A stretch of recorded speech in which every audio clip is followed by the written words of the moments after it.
Greetings, my name is Robin Behar. I'm a financial consultant to multimillionaires.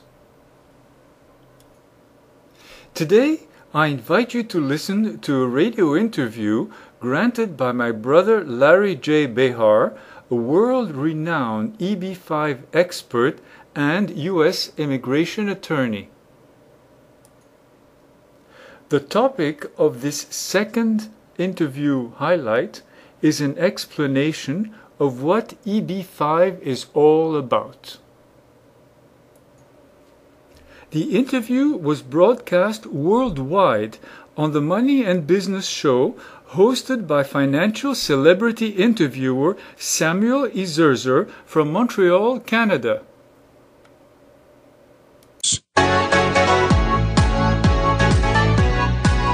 We're back with Samuel Ezerzer on the Money and Business Show, live on Radio Shalom, 1650 AM in Montreal. You have questions about your personal finances? You need advice in making sound financial decisions? Samuel and his guests are ready to take your call at 514-738-4100, extension 200. And now, back to the Money and Business Show. Hi, Morse Kuzno from National Bank Financial. We're back with Larry Behar from the Behar Law Group. He's an immigration expert, and he's coming to us live from Fort Lauderdale, Sam. Yes. Larry, welcome to the Money and Business Show.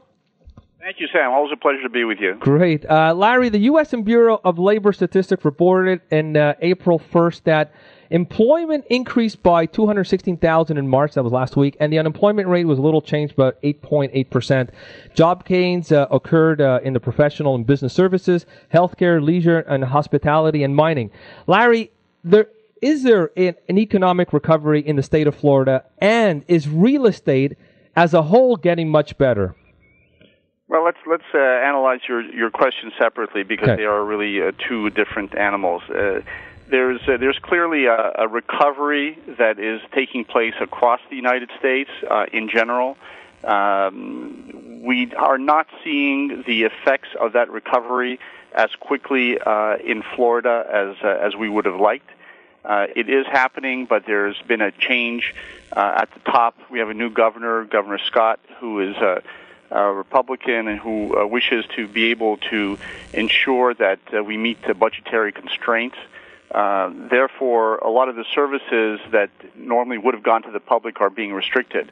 The unemployment rate has dipped slightly, but to be able to say that we're in a full recovery at this point is being a little bit presumptuous. We are going to, and hopefully the country is in a good direction. But as you know, we are just about to embark on another major national election in 2012. And by all estimates, now we are looking at about $1 billion campaign. This is a phenomenon that Canadians look upon the United States with great intrigue because elections in Canada normally take about a month or two, even national elections, whereas in the United States, they can take anywhere up to 2 years prior to the election. And President Obama just announced that he was going to run again for 2012. The Republican challenger has not been announced yet, but we know that the cost of the election will be close to the $1 billion mark. Wow. So it is quite an enterprise, and it's almost an industry, if I may say, in the United States, that the whole election campaigning mode that people go into, and it does distract from the economic engine that is necessary to keep the country going. In addition, with budgetary constraints that the United States is undergoing now, there's a lot of debate in Congress as to the funding of government operations. So getting back to the Florida microcosm, the real estate market has started to pick up again. We have noticed a significant amount of absorption of condominium units and home units. The rental market values have increased to almost $2 a square foot on prime properties, and there has been no new construction to speak of. The lending institutions have not been forthcoming in terms of construction, and that's one of the main reasons why the EB-5 program has been so popular, because it creates a source of foreign capital for the construction and erection of major commercial projects. We can talk about that a little bit later. Yeah, but the real estate market itself is picking up somewhat, and what we're concerned about, though, is that there are a lot of properties that are either in foreclosure or, as we say in Florida, that are quote-unquote underwater, which means that the value of the homes do not meet the value of the mortgage. Historically, Americans have been desirous of owning their own real estate, owning their own homes, as opposed to in Canada, where the rental market is a lot more prevalent.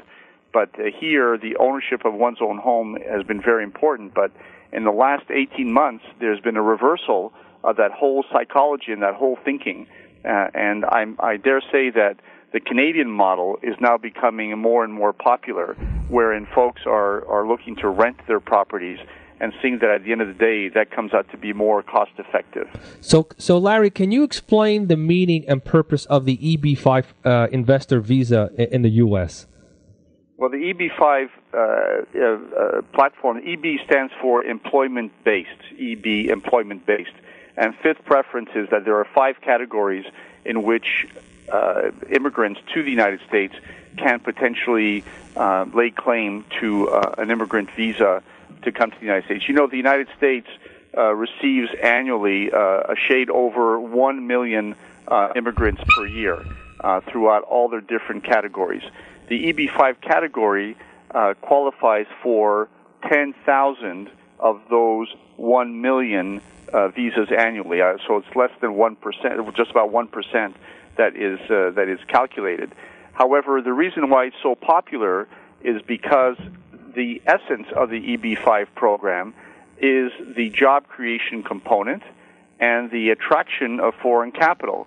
What that means is that every investor who does become an EB-5 investor, either on their own or through a regional center, will be required to create 10 jobs, either directly or indirectly, in the United States for United States citizens or lawful permanent residents. So that's the essence of the EB-5 program. In addition, they bring to the table either $500,000, as you mentioned in your opening remarks, or $1 million on certain other types of projects. But the threshold amount is $500,000 and the creation of the jobs. So Canada has had a similar program for many decades, and it frankly has been a very successful project because it has attracted a tremendous amount of capital to the Canadian economy. They use those funds to be able to develop businesses in Canada, and they are guaranteed by the Canadian government. In the United States, the risk factor is a lot higher. There is no guarantee by the federal government, and the projects are based on commercial operations here, whether they're resorts or healthcare. So they're at their own risk, is that it, Larry? Well, there's a lot of caveat emptor that's involved in EB-5, okay, and there's a lot of research that the individual investor must make before he invests in a particular regional center. You were kind enough to mention our landmark win at the beginning of the show with our project in Orlando called Lake Buena Vista Resort Village and Spa. But since then, we've been blessed with 11 other regional centers across the United States. Some of them are in Tennessee. We're doing a resort in a town called Gatlinburg. We're doing healthcare of a cancer treatment hospital in New York, prostate cancer treatment facility in South Carolina, a solar energy project in California. So it runs the gamut of industry, and it runs the gamut across the United States because the EB-5 program has the breadth of the United States and also attracts citizens of virtually any country in the world. So the EB-5 investor visa, how is it important to the prospective U.S. immigrant investor? It's important to the U.S. immigrant investor because it creates the platform by which he or she will be able to immigrate on a permanent basis, as opposed to a non-immigrant visa, but on a permanent basis to become a conditional resident of the United States for himself, his spouse, and any minor children under the age of 21. So if you have monsieur, madame, and 2 children, they will automatically be included for the same $500,000. Now, why do we make a distinction between the $500,000 and the $1 million investment? The $500,000 investment is in projects where they are located either in rural areas, in other words, mostly agricultural or countryside areas, or areas that have 150% unemployment of the national average. Rural areas are populations under $20,000. The unemployment level, as you mentioned previously, is nationally at 8.8%. So multiply that by 150%. So you're coming out to approximately 13.2%. So how much are these projects are worth? I mean, we're talking like over $100 million? Some of the projects is a good question. Some of the projects are small. Okay. They can vary anywhere from $10 to $20 million. And some of the projects are really massive. Our firm was blessed to represent the largest regional center in the country, which is for $250 million. It's a cancer treatment facility just outside New York City. And in that particular project, the developer sponsor is going to be attracting 500 investors to his project, each at $500,000 to come up with the $250 million that he needs to erect the project. So basically the EB-5 program, or the employment basis, when they invest $500,000, they're really creating jobs. We're looking, 5 jobs, 10 jobs? 10 jobs? Yeah. It has to be 10? It's going to have to be 10 jobs by law for every investor family, direct and indirect. So if you have a potential of 500 investors, that's 5,000 jobs. You do a very simple multiplication, you end up with 5,000 jobs. And of those 5,000 jobs, a good one-third of them are usually direct. That means that the employer is actually hiring people on the spot for that project to be able to work there full-time, 35 hours a week, at least at minimum wage, if not higher, to be able to justify and comply with the EB-5 regulations. And most of these investors, do they come from the Asian countries like China, Korea? I mean, do some come from Israel or United States, Canada, Mexico? Yeah, historically, the 41% of all the EB-5 investors have come from China. 16% come from South Korea, and about 8% from Great Britain and Ireland. The EB-5 laws do not restrict the nationality of the individual. We have a lot of Indian clients. We have a lot of Russian clients. Currently, the big push is from Venezuela, where Mr. Chavez is putting on a lot of pressure on his nationals to leave their country. So we're seeing a lot of Venezuelan nationals leave Venezuela to come to the United States. Now, they don't have to live in the area where the regional center is located. They can live anywhere in the United States. We have a lot of clients who invest in certain regional projects, but they, for whatever reason, will want to live in Los Angeles or New York or Chicago or wherever else. Thank you for listening. I look forward to presenting more EB-5 interview highlights in the coming segments.